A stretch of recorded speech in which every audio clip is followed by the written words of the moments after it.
Bom dia, Shalom. Vamos para mais uma aula sobre a vida da igreja, que é um assunto vasto e um assunto maravilhoso, né, para nós tratarmos, porque afinal de contas, nós fazemos parte da igreja, né?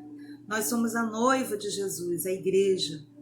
E eu queria começar essa aula, eu quero começar essa aula falando sobre o que é essa igreja, né? Fazendo um pouquinho de uma revisão de que a igreja do Senhor Jesus é a coluna e é o fundamento da verdade. Que a igreja, ela é a noiva de Cristo.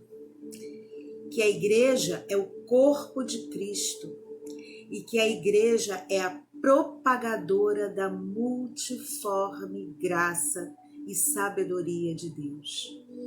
Então é pela igreja que tudo é conhecido, é através da igreja que Jesus é testemunhado, é revelado às nações, aos povos, é através da igreja que nesse tempo presente, que se chama hoje, nós possamos voltar a ter um amor pela igreja. E pelos estudos que já foram apresentados aqui, a gente entende que a igreja ela é muito mais do que um prédio com ordenanças, com estatutos. Amém? Não que seja errado, nada disso. Imagina, se nós temos a oportunidade de termos um prédio com um estatuto para regulamentar todas as coisas, amém, mas isso não é o essencial. O essencial é o ajuntamento dos irmãos, o ajuntamento daqueles que nasceram de novo e que estão crescendo para chegar à estatura de Cristo e assim formando a igreja do Senhor.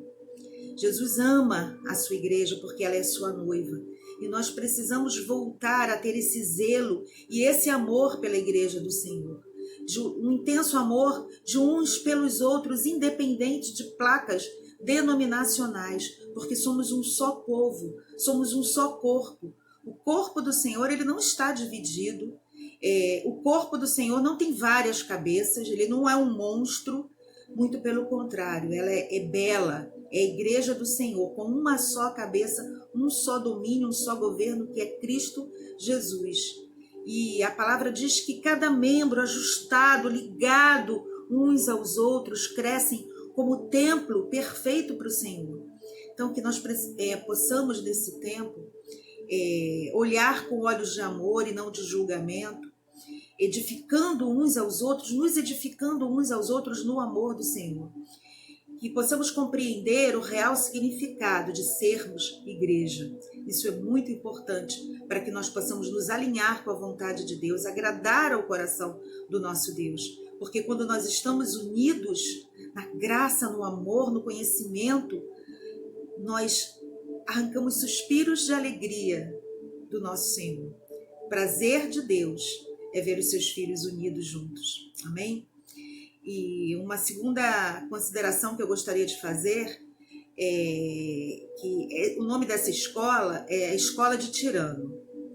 Foi um nome dado pelo Senhor a mim, através de revelação mesmo. E eu não compreendia de início o porquê, como eu já falei aqui, eu não escolheria esse nome. Eu achava que existiam nomes muito mais interessantes, porém o Senhor me deu esse nome. Mas com o tempo eu tenho entendido o porquê.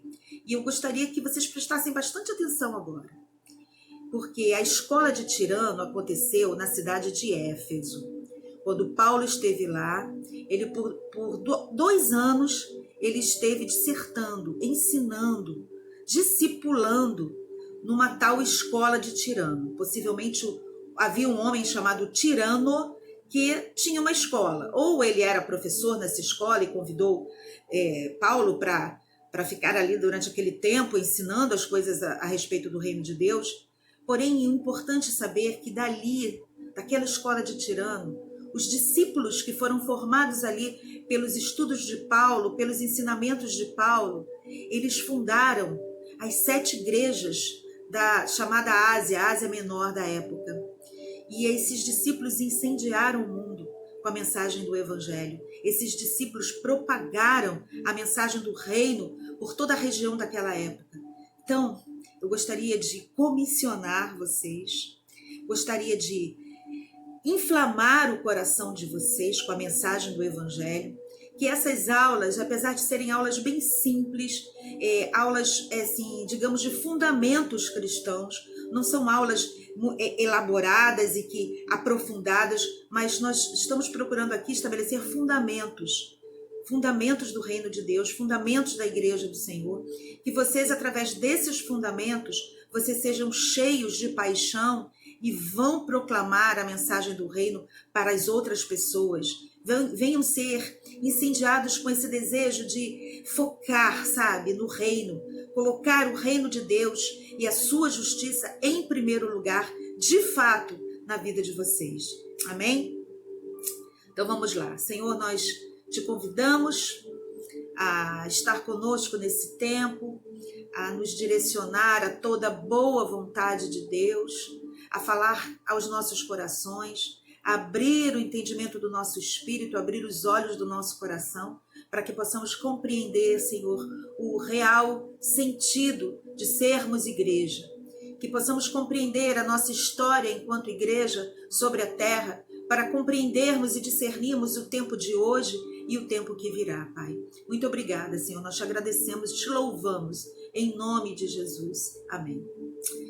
Bem, meus queridos, falamos algumas coisas nas outras aulas, né, sobre a vida da igreja, falamos sobre a igreja do Antigo Testamento, a igreja de Jesus, e eu quero me ater hoje a falar um pouquinho sobre a igreja de Atos, a igreja chamada igreja primitiva, a igreja neotestamentária, a igreja que nasceu ali no dia de Pentecostes. Já falamos várias coisas sobre isso na última aula, mas eu creio que ainda há mais a ser falado, né?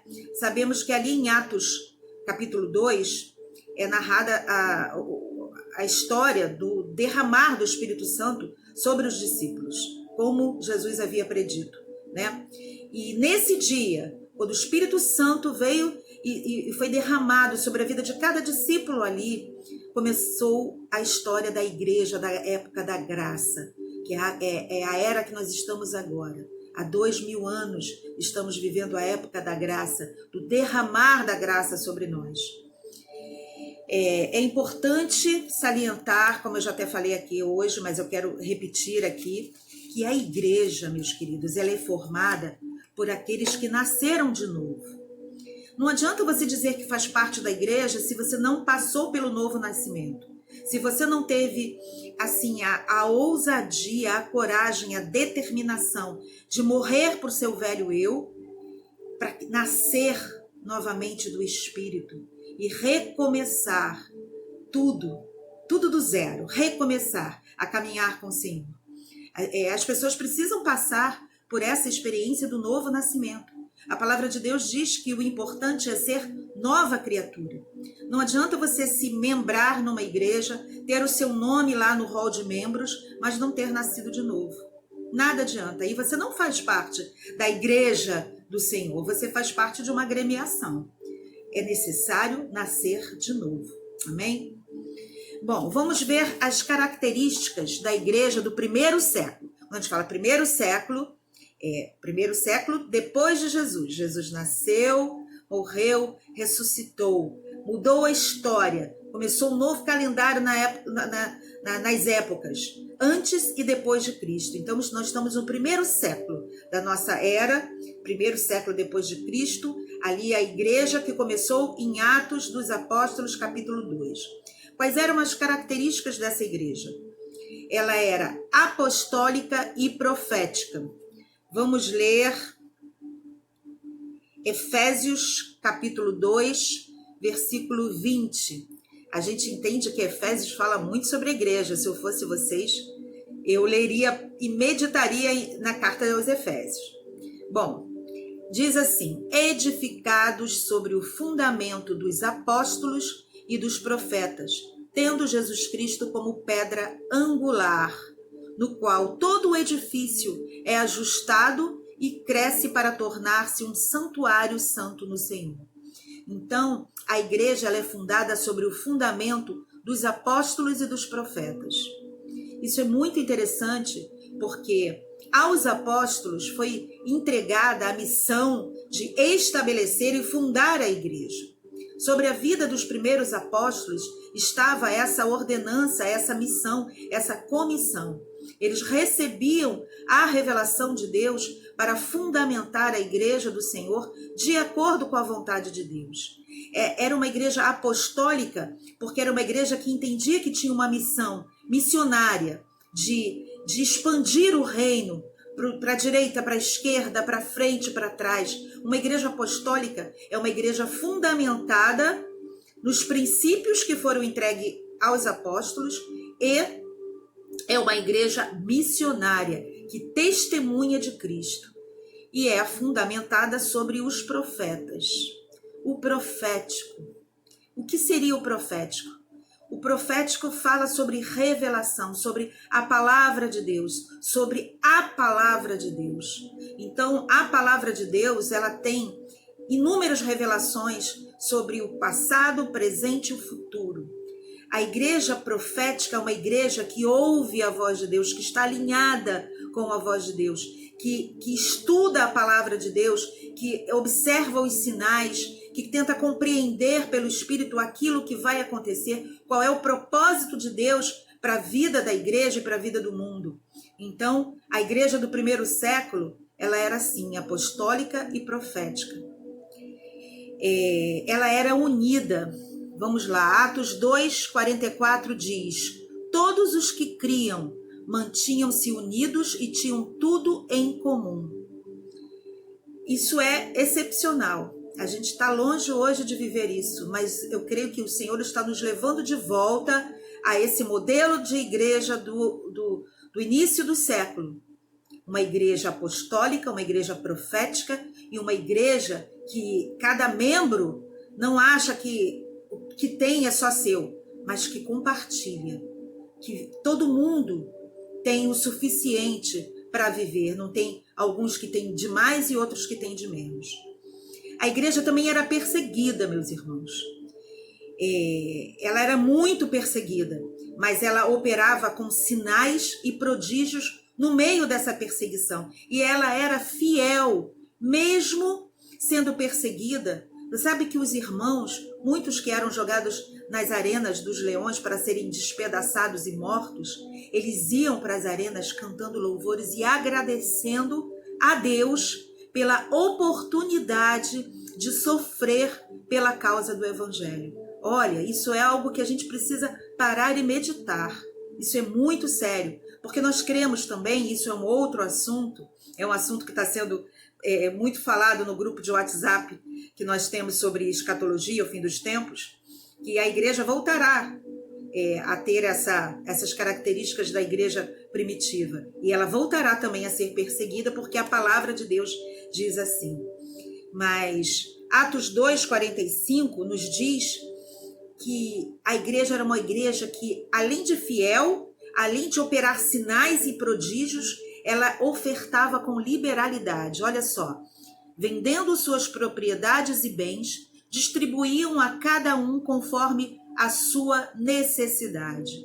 Então era uma igreja que as suas finanças eram focadas no propósito do reino de Deus. As nossas finanças, enquanto igreja, elas precisam ser focadas para o avanço do Evangelho sobre a terra e no sustento dos necessitados. Precisamos ter um coração generoso, disposto a ofertar. Não devemos ser levados pela usura, pela avareza, mas devemos ter um coração dilatado para a obra de Deus. E é importante salientar que quanto mais a igreja era perseguida, mais ela crescia. Tem algo importante que a gente precisa falar. Precisamos falar de alguém, de Paulo.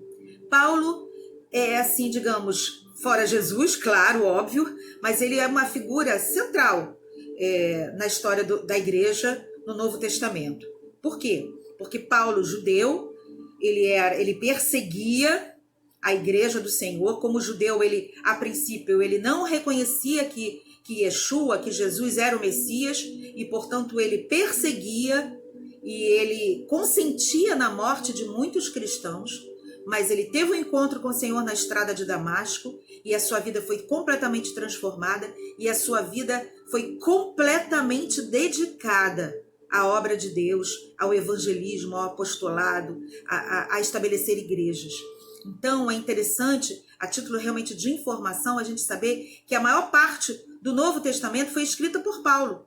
Porque o que acontece? Paulo, ele começou a fazer viagens missionárias, a gente até leu sobre isso na última aula. Eles estavam reunidos, os irmãos estavam reunidos adorando ao Senhor e jejuando, e o Espírito Santo veio e separou Paulo e Barnabé para a primeira viagem missionária.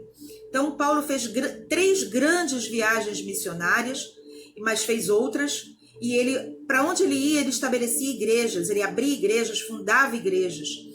E aí ele esteve preso, depois, mais para o final da vida dele, ele esteve preso. E o que ele fazia? Ele escrevia cartas para edificar essas igrejas, para exortar, para consolar, cartas para realmente trazer um ânimo e uma direção para cada uma dessas igrejas que ele havia ajudado a estabelecer em várias cidades ali da localidade. Então, assim, Paulo escreveu a carta aos Romanos, a carta aos Coríntios, aos Efésios, aos Filipenses, aos Tessalonicenses, escreveu aos Gálatas, escreveu cartas para Timóteo, para Tito, para Filemon, e dizem que talvez ele tenha escrito a carta aos Hebreus, mas ainda não há uma certeza absoluta. Há uma corrente que diz que foi Paulo, há uma corrente que diz que foi outra pessoa. Bom, de qualquer maneira, essas outras cartas, né, porque algumas se subdividem em 2 cartas, como Coríntios, a gente tem 1ª e 2ª Coríntios, a gente tem 1ª e 2ª Tessalonicenses, e tem outras cartas que não chegaram até nós. A gente sabe que teve uma carta para a igreja de Laodiceia, mas é assim, a gente entende que a doutrina, digamos assim, né, o ensino da igreja está estabelecida nessas cartas de Paulo. E isso é maravilhoso, e nós louvamos a Deus pela vida do nosso irmão Paulo, pela grande obra que ele fez. Amém? Bem, precisamos falar agora sobre o contexto onde a igreja estava inserida. A igreja começou ali em Jerusalém, foi se espalhando, foi para Roma, foi para várias cidades, como nós mencionamos aqui, Éfeso, Corinto, Tessalônica, e foi se expandindo.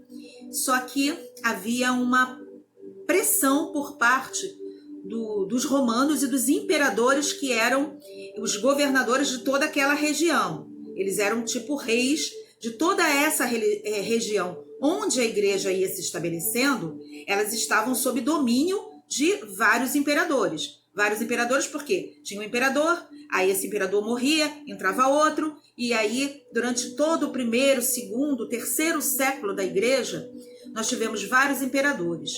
Alguns perseguiam a igreja de maneira terrível, outros menos. Alguns até afrouxavam e deixavam correr solto. Mas para vocês terem uma noção, nós vamos falar sobre alguns imperadores desse período. Nós tivemos Otaviano, tivemos Cláudio, tivemos Nero, tivemos Tito, Trajano, Adriano, Diocleciano. O importante é afirmar que, por exemplo, Nero era um imperador meio surtado, mania de grandeza. E ele, dizem, né, a história diz que ele incendiou Roma em 64 para colocar a culpa nos cristãos. Porque Nero tinha um estilo de vida completamente depravado e cruel.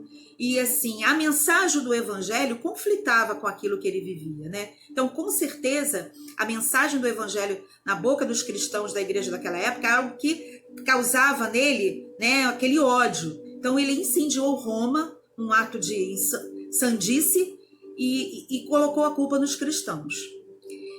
O imperador Tito, por exemplo, ele destruiu o templo no ano de 70 depois de Cristo. Ele destruiu o templo que havia lá em Jerusalém, o templo dos judeus. Ele destruiu Jerusalém, e aí houve uma grande diáspora, ou seja, os judeus, e incluindo cristãos, judeus cristãos, porque os primeiros cristãos eram todos judeus, né? Depois foi abrindo e o evangelho foi chegando a outras nações, outras etnias, mas a princípio os primeiros cristãos eram todos judeus. Então os judeus ortodoxos, os judeus que não eram cristãos e os judeus cristãos foram espalhados para várias partes, e aí o evangelho também espalhou. Por isso que às vezes a gente acha que a perseguição é algo ruim, mas ela pode ser algo benéfica para o reino de Deus, porque à medida que eles se espalharam, o evangelho também se espalhou. Agora, vamos falar sobre um imperador que foi o pior deles, o Diocleciano. Diocleciano perseguiu barbaramente os cristãos. Há relatos, há estudos em que narram os tipos de tortura a que os cristãos eram submetidos. E eram coisas terríveis, bárbaras, absurdas. Muita gente morreu. Diocleciano disse que ele ia destruir a Bíblia, não conseguiu. Que ele ia acabar com o cristianismo, ele não conseguiu. É óbvio que isso era um intento diabólico, né? Diocleciano era um tipo de anticristo, alguém que quer perseguir, né, os cristãos, a igreja, o Israel. E ele tentou acabar, mas ele não conseguiu. Mas muitos morreram de forma bárbara. É o que nós chamamos dos mártires, aqueles que sofreram por amor ao Senhor e não negaram a sua fé. Só que aí nós chegamos no ano 300. 3 séculos se passaram. Aí surgiu um imperador chamado Constantino. Constantino, no ano de 313, decretou o fim da perseguição aos cristãos. Na realidade, Constantino olhou, viu que o povo crescia, apesar de ser morto, de ser perseguido, de ser torturado. Quanto mais o povo era perseguido, mais o povo crescia. E ele olhou e falou assim: eu tenho que trazer esse povo para perto de mim. Eu quero todo o império, incluindo os cidadãos romanos e todos esses cristãos. Então ele parou a perseguição. Dizem que talvez ele tenha se convertido, porém ele continuou com práticas pagãs, adorando a outros deuses. Então cremos que a conversão dele não foi tão sincera e autêntica assim. Mas, de qualquer maneira, a perseguição acabou. E no ano de 325, ele instituiu o Concílio de Nicéia, o primeiro concílio cristão. Era a reunião de vários pais da igreja, de vários irmãos líderes, né, da igreja da época, se reuniram para formar o credo da igreja cristã, de estabelecer as bases da igreja cristã. Então foram várias coisas que foram definidas naquele dia. A primeira delas e mais importante é sobre a natureza de Jesus, que Jesus é 100% homem e 100% Deus. Isso foi algo muito interessante, muito claro. Também sobre a Trindade, sobre um único Deus que se manifesta através do Filho, que se manifesta através do Espírito Santo, que se manifesta através do Pai. E foi instituído o domingo, só aí, no ano de 325, foi instituído o domingo como dia santo e como um dia de descanso. E esse dia passaria a ser o dia onde a igreja se reuniria. É claro que isso veio estar de acordo com o dia do domingo, era um dia de adoração pagã. Então, Constantino aproveitou que já se fazia uma adoração a um deus pagão no dia de domingo e falou, então o dia de domingo vai ser o dia santo. Até então não era. Na realidade, meus irmãos, a igreja se reunia, sim, no domingo, mas era o que equivale a hoje ao sábado à noite. Porque os judeus, eles guardam o sábado. O sábado dos judeus, ele começa às 18 horas de sexta-feira e termina às 17h59 de sábado. Aí a palavra de Deus diz que logo após o Shabat, ou seja, a partir das 18 horas do nosso sábado, né, os cristãos se reuniam, porque eles entregavam o Shabat ao Senhor e já estavam reunidos e ali começavam a adoração a Jesus. Então equivale ao sábado à noite agora, mas já era no calendário judeu, já era domingo. Só que esse domingo que Constantino estabeleceu não era esse sábado à noite, já era o dia de domingo, porque já não era o calendário judaico mais, era o calendário já ocidental, tá? Então, gregoriano, se não me engano. Então, é importante mencionar aqui.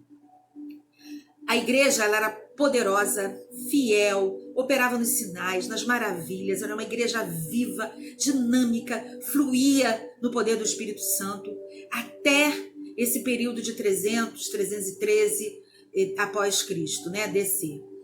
Porém, à medida em que a igreja parou de ser perseguida e ela passou a ser uma religião oficial, porque aí mais tarde, lá em 325, já começou a igreja começou a se manifestar como uma religião de fato, porque Constantino decretou que seria a religião oficial do Império Romano, né, o cristianismo. A partir dali, a igreja começou a abrir as portas para o paganismo, começou a haver templos, e esses templos tinham estátuas dos deuses pagãos, e aí começou-se a adorar essas estátuas, só que trocando o nome dos deuses pelos nomes dos apóstolos, né, de Pedro, de Paulo, que já haviam morrido.